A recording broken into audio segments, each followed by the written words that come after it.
ওম নমো ভগবতে বাসুদেবায়। জয় শ্রীকৃষ্ণ। রাধে রাধে।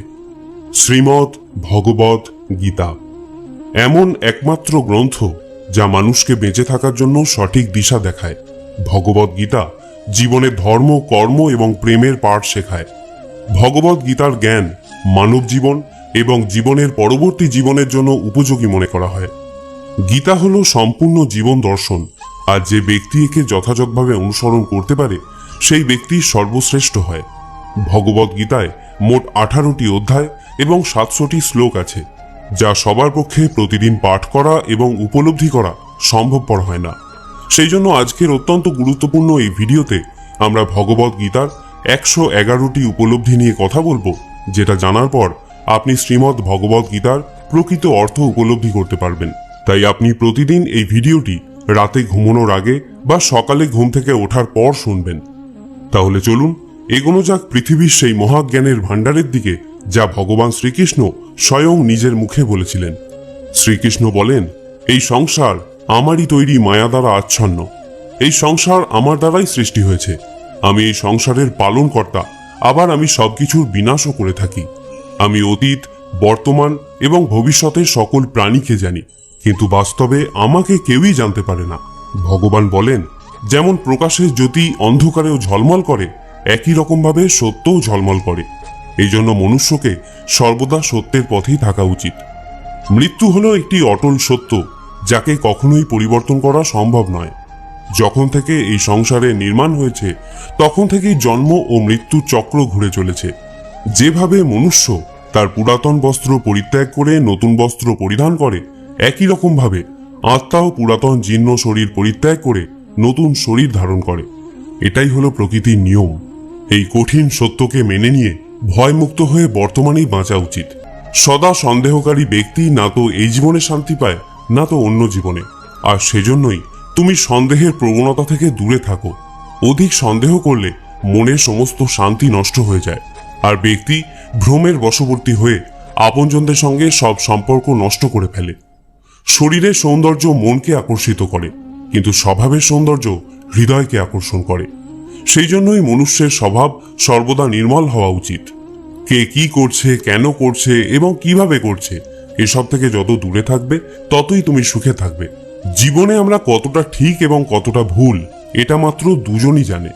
একজন হলেন পরমাত্মা এবং দ্বিতীয়জন হলো আমাদের অন্তরাত্মা। ভগবান শ্রীকৃষ্ণ বলেন, যে ব্যক্তির মধ্যে জ্ঞানের অভাব এবং ঈশ্বরে বিশ্বাসের অভাব থাকে, সেই ব্যক্তি জীবনে কখনো আনন্দ এবং সফলতা লাভ করতে পারে না। মানুষের দুঃখের প্রধান কারণই হলো তার মোহ। যে যত বেশি মোহ করবে সে তত বেশি দুঃখ ভোগ করবে। তোমার আফসোস তোমার অতীতকে পরিবর্তন করতে পারবে না, আবার তোমার দুশ্চিন্তা তোমার ভবিষ্যৎকেও পরিবর্তন করতে পারবে না। সেই জন্যই বর্তমানের আনন্দ উপভোগ করাই সব থেকে সুখের।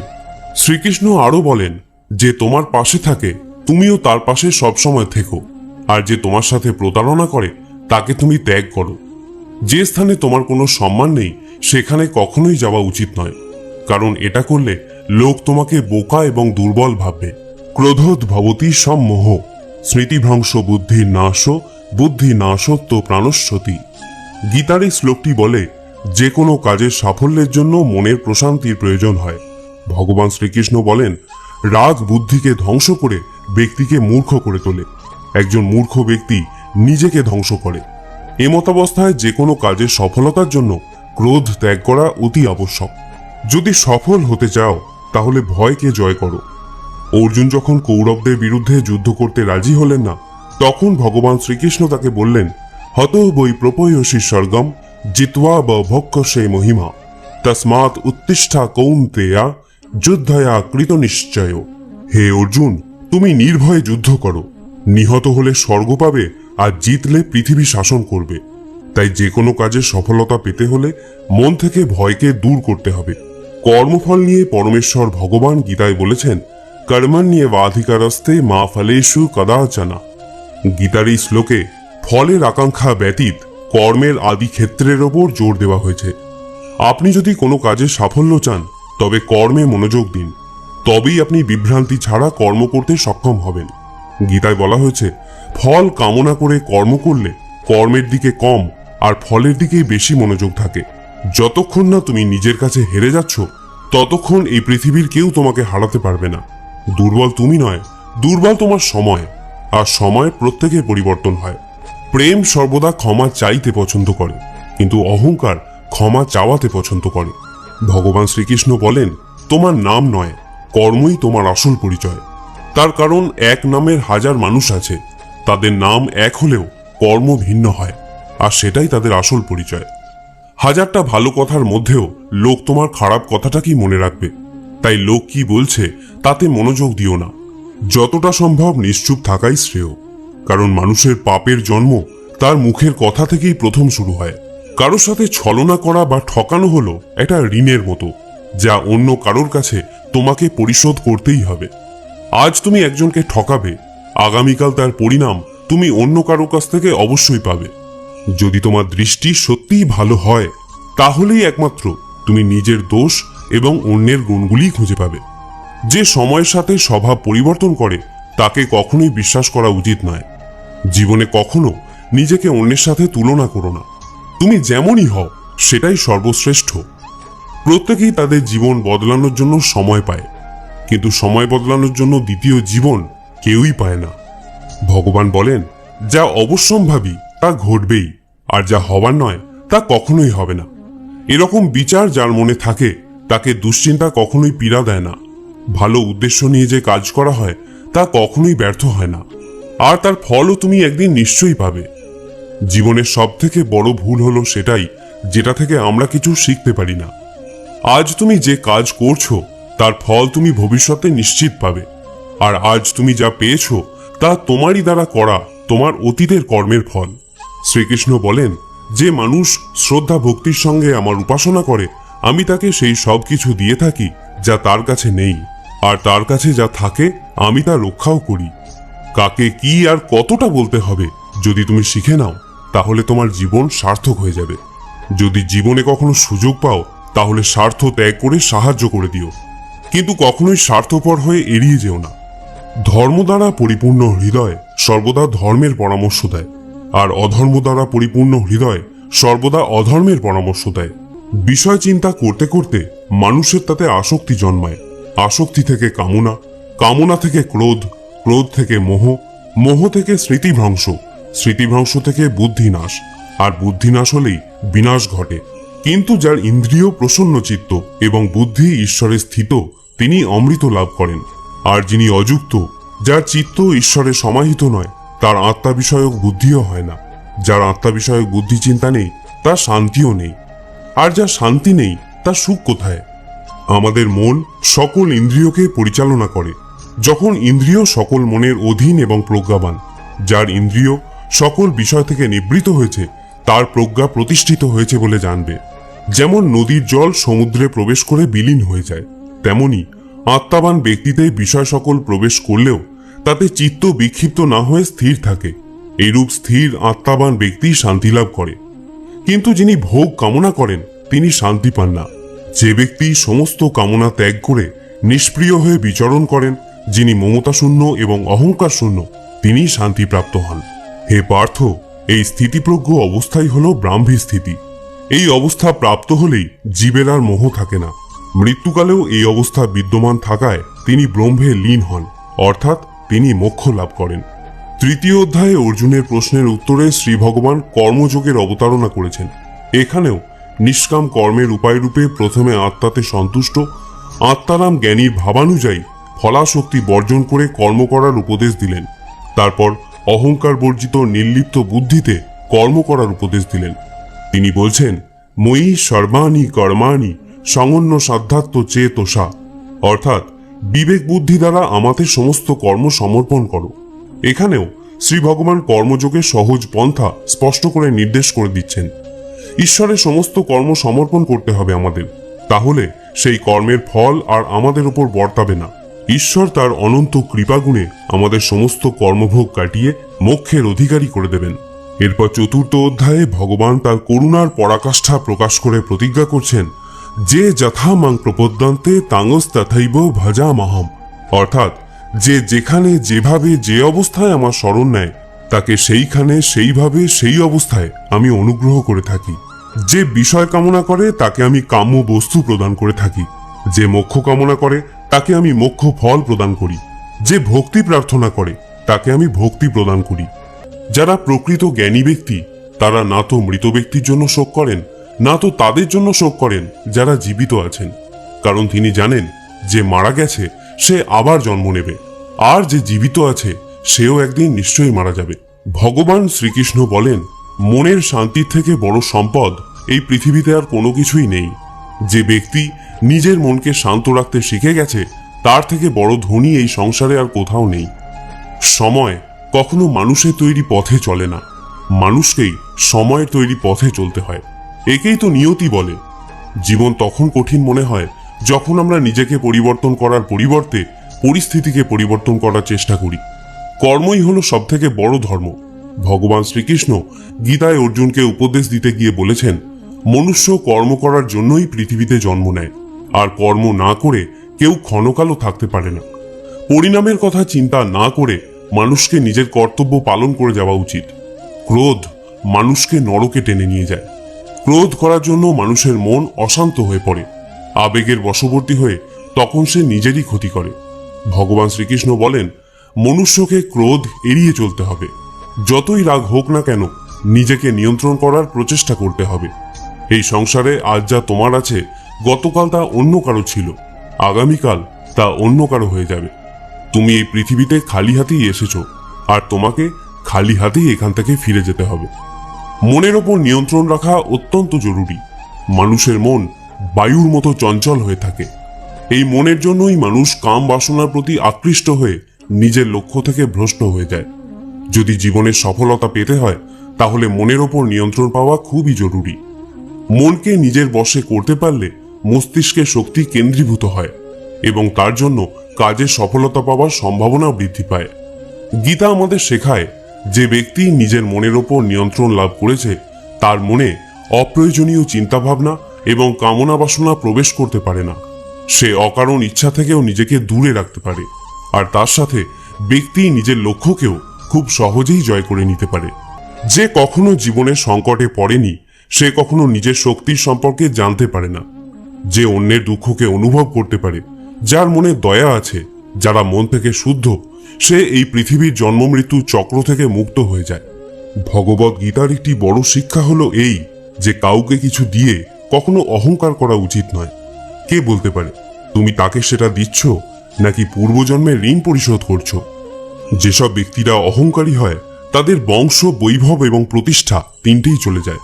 যদি বিশ্বাস না হয় তাহলে রাবণ, কৌরব এবং কংসকে দেখো, যারা অতিরিক্ত অহংকারের কারণে নিজেদেরকেই ধ্বংস করেছিল। যদি কাউকে বিশ্বাস করতে হয় তাহলে তার কথায় নয়, তার ব্যবহার দেখো। অতিরিক্ত রাগের সময় কিছুটা চুপ থাকলে এবং ভুলের সময় কিছুটা মাথা নত করলে জীবন আরো সহজ হয়ে ওঠে। ভগবান বলেন, যে ব্যক্তি আমাকে জেনে যায় সে এই কষ্টে ভরা পৃথিবীর জন্ম মৃত্যুর চক্র থেকে মুক্তি পেয়ে যায়। যে ব্যক্তি ভগবত গীতা পড়ে এবং তাকে অনুসরণ করে তার জীবন থেকে সমস্ত দুষ্কর্মের প্রভাব নষ্ট হয়ে যায়। যা তোমার ভাগ্যে আছে তা দৌড়ে তোমার কাছে আসবে, আর যা তোমার ভাগ্যে নেই তা এসেও আবার চলে যাবে। ঝড় যেমন নদীতে থাকা নৌকোকে পথভ্রষ্ট করে দেয়, সেরকমই বাসনা মানুষের বুদ্ধিকে ভ্রষ্ট করে দেয়। যে মানুষ সুখ দুঃখে মান অপমানে শান্ত থাকতে পারে সেই মানুষ আমার অতি প্রিয়। বুদ্ধিমান ব্যক্তি যখন সম্বন্ধ রাখা বন্ধ করে দেয় তখন বুঝে নেওয়া উচিত যে তার আত্মসম্মানে কোথাও না কোথাও আঘাত লেগেছে। কোন রকম দুঃখ কষ্টের মধ্যে তোমাকে এই 7টি গুণ বাঁচাবে: তোমার জ্ঞান, তোমার বিনম্রতা, তোমার বুদ্ধি, তোমার ভিতরের সাহস, তোমার ভালো কর্ম, সত্য কথা বলার অভ্যাস এবং ঈশ্বরে বিশ্বাস। যখন কঠিন সময় আসে তখন ব্যক্তি একা হয়ে যায়, কিন্তু এটাও সত্য যে সেই কঠিন সময় ব্যক্তিকে আরো মজবুত করে দেয়। যে তোমাকে সম্মান দেয় তাকেও তুমি সম্মান দাও। কারো সামর্থ্য দেখে তার সামনে মাথা ঝোঁকানো ভীরুতার লক্ষণ। তোমার সামনে যত বড় কঠিন পরিস্থিতি এসে পড়ুক না কেন, একটা কাজ করবে, নিজের সবকিছু ভগবানকে সমর্পণ করে দাও।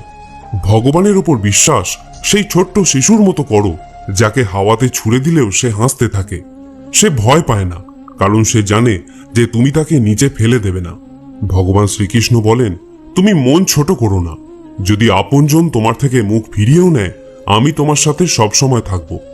কারোর সামনে এতটাও ঝোঁকা উচিত নয় যে সে তোমাকে নিচু শ্রেণীর লোক ভাবতে শুরু করে। মনুষ্য সর্বদা তার ভাগ্যকে দোষারোপ করে, এটা জেনেও যে ভাগ্যের থেকেও বড় হলো তার কর্ম, যেটা তার নিজের হাতেই রয়েছে। আমাদের জীবনের সবথেকে কটু সত্য হলো এটি যে আমরা সর্বদা সুখের জন্য চেষ্টা করি, কিন্তু আমরা দুঃখ পাই। আমরা প্রেম কামনা করি, কিন্তু আমরা হতাশার সাথে মিলিত হই। আমরা জীবন কামনা করি, কিন্তু আমরা জানি যে আমরা প্রত্যেক মুহূর্তে মৃত্যুর দিকে এগিয়ে যাচ্ছি। প্রত্যেক ব্যক্তি সুখ লাভের জন্য ফলপ্রসূ কাজে নিয়োজিত থাকে, কিন্তু তৃপ্তি পায় না। পরিবর্তে এই ক্রিয়াকলাপগুলি কেবল দুঃখকে আরো বাড়িয়েই তোলে। ফলে এই পৃথিবীতে কার্যত সবাই অসুখী। কেউ কেউ নিজের শরীর ও মনের দুঃখে ভোগে, অন্যরা তাদের পরিবারের সদস্য এবং আত্মীয়দের দ্বারা যন্ত্রণা প্রাপ্ত হয়। কেউ কেউ ধনসম্পদের অভাব এবং জীবনের প্রয়োজনীয় জিনিসপত্রের ঘাটতিতে ভুগছেন। বস্তুগত মানসিকতার লোকেরা জানে যে তারা অসুখী, কিন্তু তারা মনে করে যে তাদের সামনে থাকা অন্যরা সবাই সুখী, এবং তাই তারা বস্তুগত বৃদ্ধির জন্য ছুটতে থাকে। এই অন্ধ সাধনা চলে বহুকাল যাবৎ, তবুও সুখের দেখা নেই। এখন যদি মানুষ এটা বোঝে যে ফলপ্রসূ কাজে লিপ্ত হয়েও কেউ কখনো সুখ অর্জন করতে পারেনি, তাহলে তারা বুঝবে যে তারা যেদিকে ছুটছে তা বৃথা এবং অর্থহীন, এবং তখন তারা আধ্যাত্মিক জীবনের দিকে ফিরতে পারে। যাদের বুদ্ধি আধ্যাত্মিক জ্ঞানে স্থির হয়ে গেছে, তারা বোঝে যে ভগবানই সবকিছুর পরম ভোগদাতা। ফলস্বরূপ তারা তাদের কর্মের ফলের প্রতি আসক্তি পরিত্যাগ করে, তার কাছে সমস্ত কিছু নিবেদন করে এবং তার করুণা হিসাবে যা আসে তা নির্মলভাবে গ্রহণ করে। এটি করার ফলে তাদের কর্মগুলি কর্মিক প্রতিক্রিয়া থেকে মুক্ত হয়ে যায়, যা একজনকে জীবন ও মৃত্যুর চক্রে আবদ্ধ করে। নিজের মনের ভেতর থেকে খারাপ গুণগুলিকে পরিত্যাগ করার কথা বলা হয়েছে ভগবদ গীতায়। বলা হয়েছে, দম্ভ দর্পভিমানশ্চ ক্রোধ পারুষ্যমেব চ অজ্ঞানম যাভিজাতস্য পার্থ সম্পদামাসুরীম। অহংকার, রাগ, কঠোর বাণী এবং অজ্ঞানতা এইসব থেকে মনুষ্যকে দূরে থাকা উচিত। সৎ গুণগুলিকে নিজের জীবনে ধারণ করা উচিত। এর ফলে জীবনে পরম শান্তির অনুভূতি হয়। শ্রীকৃষ্ণ আরও বললেন, ন হি জ্ঞানেন সদৃশং পবিত্রমিহ বিদ্যতে। অর্থাৎ এই সংসারে জ্ঞানের মতো পবিত্র আর কোনো কিছুই হতে পারে না। শ্রদ্ধাবান লভতে জ্ঞানম, অর্থাৎ জ্ঞানের প্রতি জিজ্ঞাসা থাকলেই জ্ঞান লাভ করা যায়। জ্ঞানম লব্ধা পরাং শান্তিম অচিরেনাধিগচ্ছতি। জীবনে শান্তি লাভ করার জন্য সাধনা নয়, বরং জ্ঞানের প্রয়োজন হয়। তিনি সমগ্র মানবজাতিকে উদ্দেশ্য করে অর্জুনকে বলেছিলেন, যদি মনকে বশে না করতে পারো, তাহলে সেই মন তোমার চরম শত্রু হয়ে উঠবে। মানুষ এই জন্য দুঃখী নয় যে সে ঈশ্বরের অস্তিত্বকে বিশ্বাস করে না। মানুষ এই জন্য দুঃখী কারণ সে ঈশ্বরের জ্ঞানকে বিশ্বাস করে না। সময় এলে সবকিছুই পাওয়া যায়। সময়ের আগে কোনো কিছু পাওয়ার ইচ্ছাই দুঃখের প্রধান কারণ হয়ে দাঁড়ায়। যারা প্রেমকে জঘন্য বলেন তারা মূর্খ। এই জগৎ প্রেম দিয়েই তৈরি হয়েছে। প্রেমই হলো এই জগতের মেরুদণ্ড। মনুষ্য তার বিশ্বাস এবং চিন্তাভাবনা দ্বারাই তৈরি হয়। যার মনের চিন্তাভাবনা যেমন হয়, সেই মানুষ সেরকমই তৈরি হয়। এই সংসারে ভাগ্যের থেকে বেশি এবং সময়ের থেকে আগে না তো কেউ কিছু পেয়েছে আর না কখনো পাবে। মুখ থেকে বেরোনো কথার মধ্যে সংযম থাকা অত্যন্ত জরুরি, কারণ মুখের কথা একজনকে যা আঘাত দিতে পারে, সেই আঘাতের ক্ষত কোনোদিন পূরণ করা যায় না। শ্রীকৃষ্ণ বলেন, ধর্মের জন্য লড়াই করতে শেখো, অধর্মের শত্রু হতে শেখো, এবং যারা তোমার আপন তাদের জন্য ত্যাগ করতে শেখো। সত্য সর্বদা জলে ভাসমান তেলের মতো হয়। তুমি যতই মিথ্যার জল ঢালো, সত্য সর্বদা ওপরেই থাকবে। জীবনের একটি অমূল্য শিক্ষা, খুব আনন্দের সময় কারোর কাছে কোনো প্রতিজ্ঞা করো না। খুব রাগের সময় কাউকে উত্তর দিও না। আবার যখন খুব দুঃখ হবে তখন কোনো সিদ্ধান্ত নিও না।